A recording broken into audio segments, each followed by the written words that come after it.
लक्ष्मण, केवल नामों की सूची याद रखने से क्या लाभ?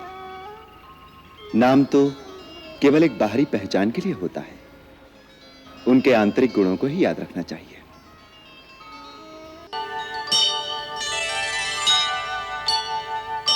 हे महामुनि, आप प्रेम और भक्ति की परासीमा हैं, जिन्हें कण कण में केवल अपने भगवान ही दिखाई दे रहे हैं। इसीलिए आप मुझ जैसे एक साधारण मानव को भी भगवान की संज्ञा दे रहे हैं। राम, आज तक जो चरित्र, जो अद्भुत कार्य तुमने किए हैं, ताड़का वध से लेकर धनुष भंग और परशुराम के गर्भ मर्दन तक, उससे मन में यह विश्वास दृढ़ होता जा रहा है कि तुम इस लोक से परे कोई दैवी शक्ति, कोई अवतारी पुरुष हो, जो इस धरती पर धर्मात्माओं की रक्षा के लिए और अधर्म के नाश के लिए अवतरित हुआ है। तुम्ही मेरे काव्य के नायक हो राम। मैं वास्तव में कौन हूं, मैं किस कारण से जन्मा हूं, ये मैं कैसे जानूं? ये तो आप जैसा त्रिकालदर्शी ही जान सकता है।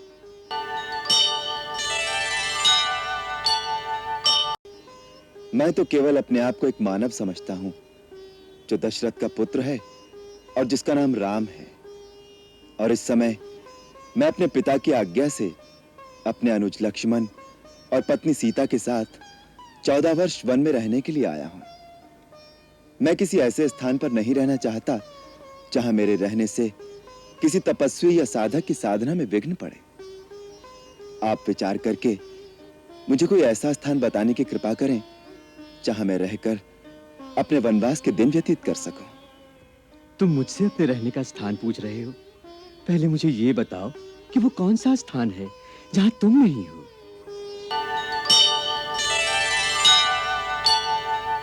लक्ष्मण, केवल नामों की सूची याद रखने से क्या लाभ?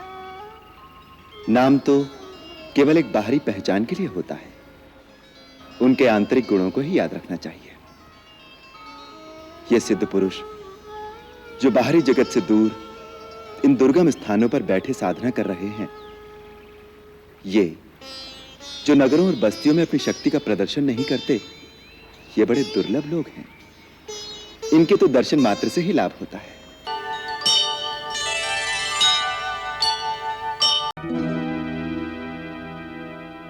विश्वकर्मा रचित, कुबेर द्वारा सुसज्जित, सुवर्ण जटित लंकापुरी, ये तो मानो अलकापुरी को भी मात कर रही है।